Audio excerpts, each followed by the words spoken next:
రాయలసీమలో అనూహ్య ఫలితాలు సాధించింది టీడీపీ కూటమి. వైఎస్ఆర్ కాంగ్రెస్ పార్టీకి బలమైన ప్రాంతంగా ఉండే రాయలసీమలో ఆ పార్టీకి దారుణంగా దెబ్బతీసింది. కూటమి వేవులో చాలా మంది నేతలు, ఎంపీలు, ఎమ్మెల్యేలు గెలిచారు. రాయలసీమలో ఈ స్థాయి విజయాన్ని చూసిన చంద్రబాబు ఎమ్మెల్యేలతో పాటు ఎంపీలకు కీలక ఆదేశాలు ఇచ్చారు. చాలా రకాలుగా ఆయన సూచనలు చేశారు. ఐకమత్యంతో ఉండి పార్టీ అభివృద్ధికి మరింత కృషి చేయాలని కూడా సూచించారు అందరికీ, ప్రజాప్రతినిధులు అందరికీ. అయితే క్షేత్రస్థాయిలో మాత్రం ఆ పరిస్థితులు కనిపించట్లేదు. ఎక్కడికక్కడ ఎమ్మెల్యేలు, ఎంపీల మధ్య విభేదాలు కొనసాగుతున్నాయి. స్టిల్ ఇప్పటికీ కొనసాగుతున్నాయి. రోజు రోజుకు అవి తారాస్థాయికి చేరుకుంటున్నాయి కూడా. ముఖ్యంగా కర్నూలు జిల్లాలో నివురు గప్పిన నిప్పులా పరిస్థితుంది. ఎంపీ ఎమ్మెల్యేల మధ్య పచ్చగడ్డి వేస్తే బగ్గుం అనే పరిస్థితి వచ్చింది. ఇప్పుడు కర్నూలు జిల్లాలో ఆ టాక్ నడుస్తుంది. ఇలానే కొనసాగితే కస్మన్ ప్రచారం కూడా జరుగుతుంది. కర్నూలు జిల్లాలో ఈసారి టీడీపీ కూటమి సత్తా చాటింది. 2014-2019 ఎన్నికల్లో ప్రపంచం చాటిన వైసీపీ తోకముడిచింది. కొత్త నేతలు ప్రజాప్రతినిధులుగా మారారు.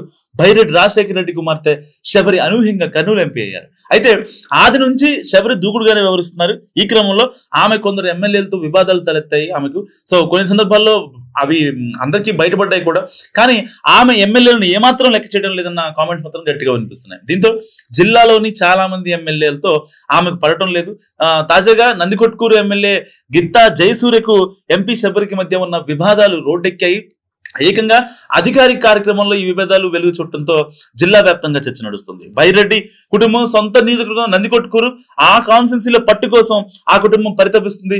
అది రిజర్వ్డ్ కాన్స్టెన్సీ కావడంతో ఆ కుటుంబం పోటీ చేయడానికి వీలు పట్టడం లేదు. అయితే కర్నూలు నుంచి ఎంపీగా ఎన్నికైన శబరి ఆ కాన్స్టెన్సీలో పట్టు బిగించాలని ఎప్పటి నుంచి చూస్తున్నారు. అటు వైసీపీ నుంచి బైరెడ్డి సిద్ధార్థ రెడ్డి అయినా, ఇటు బైరెడ్డి శబరి అయినా.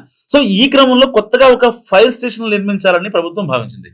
దీనికి శంకుస్థాపన జరపాలని అధికారులకు మంత్రి అనిత ఆదేశించారు. దీంతో అధికారులు రంగం సిద్ధం చేసేదానికి ఈ క్రమంలో ప్రోటోకాల్ ప్రకారం కర్నూలు ఎంపీ, నందికొట్కూరు ఎమ్మెల్యేలను ఈ కార్యక్రమానికి ఆహ్వానించారు. తన కాన్స్టెన్సీలో జరుగుతున్న కార్యక్రమానికి ఎంపీని ఎందుకు పిలిచారంటూ ఎమ్మెల్యే జయసూర్య అధికారులను ప్రశ్నించారు.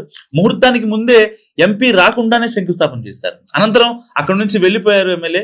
సో ఎంపీ శబరి వచ్చేసరికి ఎమ్మెల్యే అక్కడి నుంచి వెళ్లిపోవడంతో ఒక్కసారిగా షాక్ గురయ్యారంతా, అక్కడ ఉన్న ప్రజలు కానీ లేదా కార్యకర్తలు కానీ. వీళ్ళంతా ప్రోటోకాల్ ప్రకారం తాను వచ్చేదాకా ఎందుకు ఆగలేదని అధికారులు ప్రశ్నించారు. వారి తీరుపై ఆగ్రహం కూడా వ్యక్తం చేశారు. అక్కడితో ఆకుండా ఎమ్మెల్యే చేసిన శంకుస్థాపనకు పక్కనే మరో శంకుస్థాపన చేశారు శబరి. అయితే ఎమ్మెల్యే జయసూర్య వెనుక టీడీపీ శ్రేణులు అధికంగా ఉన్నారు. ఎంపీ శబరి వెనుక మాత్రం పరిమిత సంఖ్యలో మాత్రమే కనిపించారు. మొత్తానికైతే కర్నూలు జిల్లాలో టీడీపీలో విభేదాలు స్పష్టంగా కనిపిస్తుండడం విశేషం. మరి హైకమాండ్ ఎలాంటి దిద్దుబాటు చర్యలు తీసుకుంటుంది చూడాలి. లేదంటే కర్నూలు పరిస్థితి చాలా ఇబ్బందిగా మారుతుందని కూడా చెప్పుకోవచ్చు. ఈ వీడియో గురించి మీరేమనుకుంటున్నారో కామెంట్ రూపంలో చెప్పండి.